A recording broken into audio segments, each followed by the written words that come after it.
On this. We are back on MorningLine. Thanks for joining us.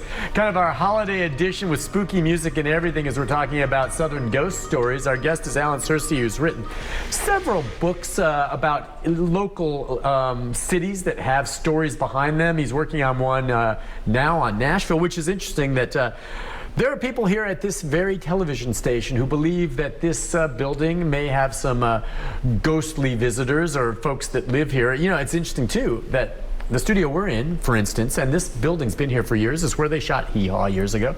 The great Jimi Hendrix got his start in a band here, a house band for, I think Night Train was the show at the time, all those years ago. And the famous people and all this, I don't know that anyone's ever died at this station, but do you think it's possible Channel 5's haunted?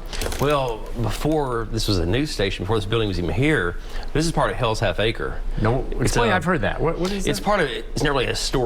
Actually, it's designated by the state. But your Reconstruction, it's where a lot of the African Americans moved to. Okay. And then saloons, shops, a lot of violence, a lot of death. That's why Hell's Half Acre is just a rough very place. Violent place. Yeah, a lot of rough people lived here. You had saloons, brothels, a lot of troublemakers. You know, you had gambling outfits. I've done a lot of research on that part of Nashville, and there's a lot of violence, and you just don't know. There could have been a saloon here where somebody got shot or stabbed or something like that. Now, does a ghost necessarily have to emerge? I guess you've said as much no based on some that you've seen, but it doesn't necessarily have to emerge from someone who's been murdered or something like that, right? Or done wrong. It could be someone who just died peacefully of a heart attack that liked to hang around the place that they grew up. It's hard to say. I mean, you just don't know. It could be somebody's unfinished business. Could be someone didn't want to go to the light. I don't really know. Yeah, no answer for that, really. It's just fun. I guess it's a big mystery to everyone. All right, so let's talk about some other ones. And by the way, actually, we've got some images from your books. Why don't you want to start off with the one from, I think you said this might be Two Rivers Mansion. Is it a bedroom, Mary Elena, where we have an image we can show? See, she has a picture, and you can describe the story behind it. What is that one there? That's a bedroom in the Two Rivers Mansion upstairs. Okay. And that's kind of where the story starts for Opry Mills and Opryland, where Miss McGavick, that was her home. And it kind of ventured out from there, where she's unhappy about her land that was developed that she wanted to be used for an orphanage or for a school. Okay, and that was just what it looked like. Boy, it's a beautiful bedroom. Oh, it's a beautiful home. Yeah, I mean, you should go and tour it. Yeah, it's a great place to tour. Been out there a couple of times. Never got to explore beyond it, but it's historic registry, right? I mean, yeah, the Opryland book, it kind of starts at Two Rivers Mansion. I explained the 1802 house, the mansion, and kind of spread out from there for the Opryland Hotel, the Grand Ole Opry, Opryland, the theme park that turned into Opry Mills, and just kind of explains her story of, you know, why she's there, and then the Native American land. And then you go over to Music Valley Drive, and there's a boutique that has a big Ernest Tubbs bus in it, and they say that they hear voices talking to people on the bus, and lady heard her name being called from the bus. Weird stuff like that. From the bus, really? Oh, yeah, it's just not Opryland, it's the whole area it's haunted. It's crazy. Interesting. All right, let's take a call from Josh. Josh, good morning. Hello, Josh. Hi, Nick. Hey. I just wanted to say I was doing some looking into the Bell Witch with my stepdaughter previously. Yeah. And y'all was talking about Andrew Jackson.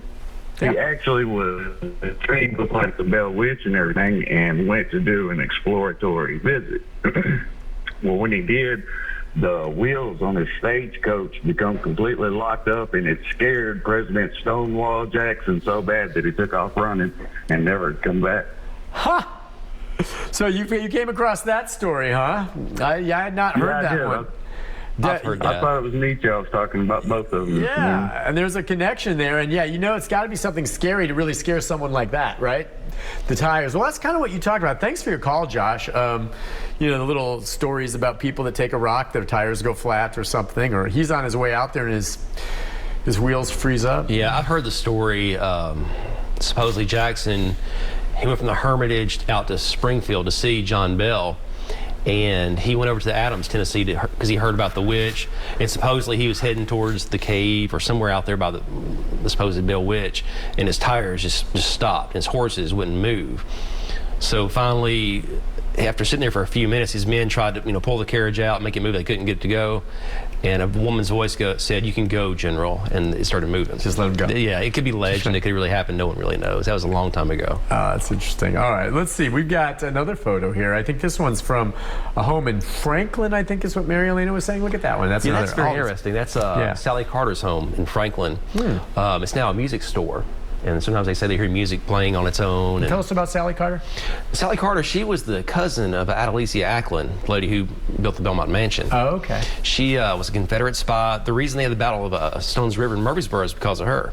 She obtained information. She was a very pretty young lady, and she would invite officers to come to her home because Franklin was occupied like many cities in Tennessee, and she would get information from them, and she would spread out and get it to people.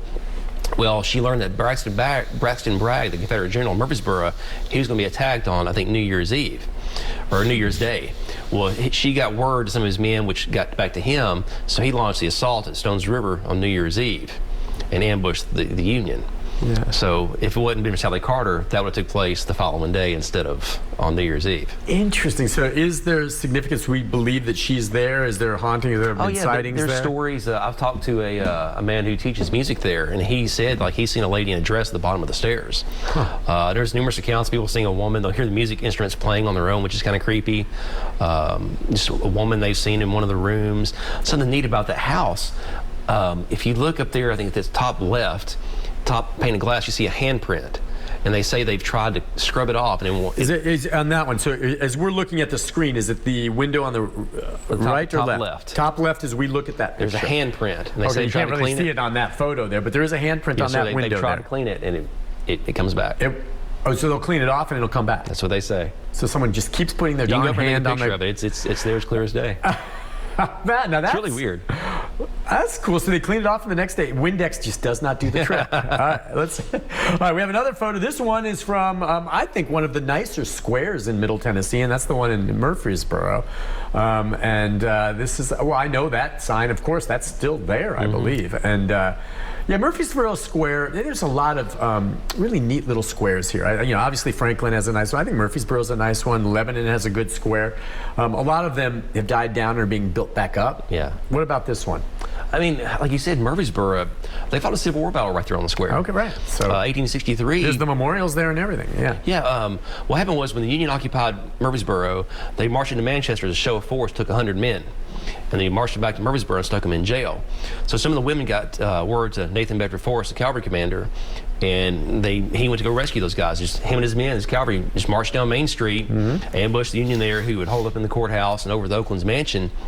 And Forrest is a wily guy. Like he was outnumbered 3 or 4 to 1, but he got the Union to surrender by camouflaging his numbers with the buildings. They didn't know how many people were there. No, like if these are buildings right here, sure. He put his men here, here, here, and here, and the Union guys right here. He's looking around like, oh man, I'm surrounded. He was, but he wasn't outnumbered. Yeah. So.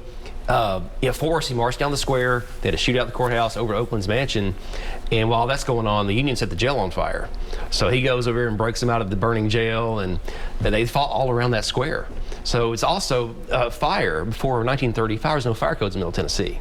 So all these buildings, especially on West Main Street, they burned to the ground 3 or 4 different times, built them back with wood, they burned down again. Yeah.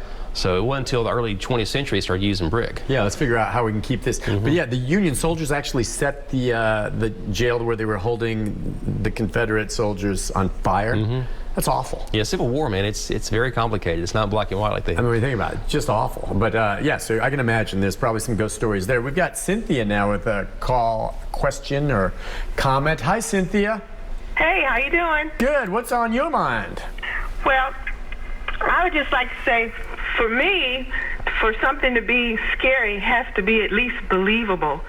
And so that's why I like the Blair Witch Project, that movie, because who wouldn't believe people actually get lost and can't find their car or can't come back to the place where they actually started from, and then at night they hear all these weird noises and they get up in the morning and stuff is outside the tents.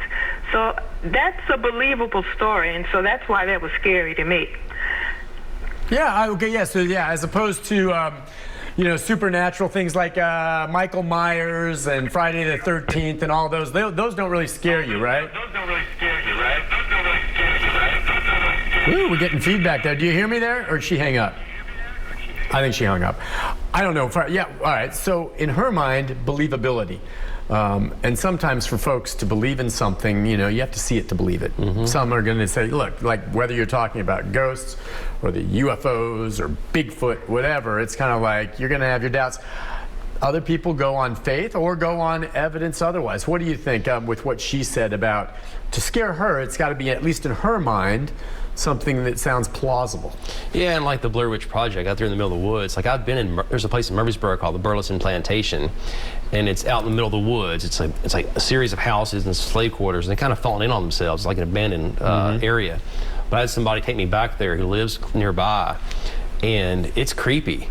And like in my digital recorder, I recorded voices telling me, go, get out, things like that. That was, that's where they lived, where they wanted to be. But yeah, it's out in the middle of nowhere. You find creepy things like the Blair Witch Project. You can find homes out in the middle of the woods. And yeah, I get, that movie, I'm trying to remember, I did see it, and it was amazing because it was made on an incredibly minute budget. And the way it ended, and it was scary. It was well done for what it was, and it made a fortune based on what it did.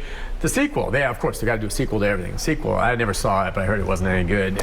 But that captured people's imagination to some degree. It's kind of spooky. Going somewhere. It's the unexplained that scares people more than anything. I think it's just, if you don't understand it, when you don't understand anything in life, it can be a little unsettling. Whether it's ghosts or, with me, not understanding algebra, it kind of is a little bit, I guess, intimidating or uncomfortable. Yeah, right? I mean, I guess you're naturally taught to be afraid of what you don't know or understand. Right. So it makes sense. Exactly. Listen, we'll take a break. We'll come back with our final segment, and we have, I wanted to ask you a little more about Murphysboro and the square there, and then we also have a snapshot to show you and a little more from Gallatin. So stay with us. We'll be right back. We'll take a few more calls if you'd like.